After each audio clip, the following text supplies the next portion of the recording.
9XXX villas at Kollur, APR Projects. So ఇప్పుడు మీరు అన్నారు జానీ మాస్టర్ అంటే చాలా ఇష్టం అన్నారు కాబట్టి కొరియోగ్రఫీలో కూడా రీసెంట్ గా జానీ మాస్టర్ ఒక ఇష్యూ అయింది, మీకు తెలిసే ఉంటుంది.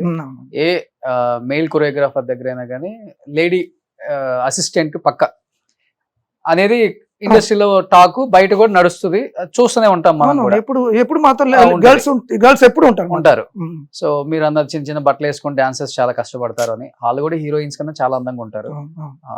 వాళ్ళు డాన్సర్ గానే అయిపోయారు కాబట్టి అలానే వాళ్ళ కెరీర్ స్టార్ట్ అవుతుంది. బాగుంటే మాస్టర్ అవుతారు ఇన్ ఫ్యూచర్. నాకు తెలిసి ఇప్పుడు లేడీ కొరియోగ్రాఫర్స్ అసలు లేరు, అంతా మెయిల్ డామినేషన్ ఉంది పాపం. ఎవరున్నారు? ఎవరు లేరు ఇంకా. లేదండి, మెయిల్ డామినేషన్ కాదు, లేడీ. ఇప్పుడు లేడీస్ ఇప్పుడు ఆ అమ్మాయి అదే కదా, నన్ను ఎదగనీయట్లేదు, నన్ను మాస్టర్ అవనీయట్లేదు, నన్ను ఫిజికల్ గా వాడుకొని చివరికి నన్ను బ్లేమ్ చేశారు అని ఒక కేసు వేసింది కదా. నిజంగా జానీ మాస్టర్ గురించి మీకు రియల్ గా తెలుసు కాబట్టి అలాంటి క్యారెక్టర్ అంటారా, లేకపోతే? నాకు పర్సనల్ గా ఇది లేదు. ఇప్పుడు నాకు ఎల్డర్ బ్రదర్ లాగా తను బాగా ఇది ఇస్తాడు, మర్యాద ఇస్తాడు. పర్సనల్ గా తెలీదు అంత.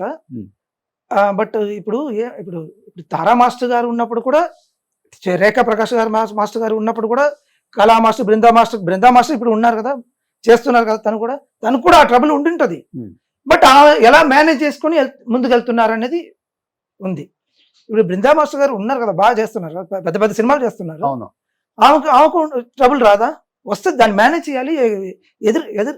దాన్ని మనం ఎదుర్కొనే శక్తి ఉండాలి మనకు. ఓకే, తను వేసింది అంటే అది అలిగేషన్ లాగే చూడొచ్చా, లేకపోతే నాకు ఉంటుందా ఈ ఫీల్డ్ లో? ఉంటుందా మాస్టర్ అట్లా డాన్సర్స్ అమ్మాయిల్ని ఇబ్బంది పెట్టడం, ఫిజికల్ గా ఉండొచ్చు. ఇప్పుడు ఉంటుందా? ఇప్పుడు అన్ని ఫీల్డ్ లో ఉంటారు. ఐటీ ఫీల్డ్ లో లేరా? అంటే ఇక్కడ ఎక్కువ అమ్మాయిలు వర్క్ చేస్తుంటారు కదా, ఐటీలో ఉంటారు కదా. ఐటీలో డే అండ్ నైట్ ఇదే లేదు కదా, టైమింగ్ లేదు కదా. ఎప్పుడు లేడీస్ తోనే ఉంటారు కదా. అన్ని దీంట్లో ప్రాబ్లం ఉంటది. వాళ్ళు ఎలా ఫేస్ చేసుకుంటారు, వాళ్ళ ఫ్యామిలీ ఎలా సపోర్ట్ చేస్తారు, ఫ్రెండ్స్ ఎలా సపోర్ట్ చేస్తారో దాన్ని బట్టి వాళ్ళ లైఫ్ జరుగుతుంది.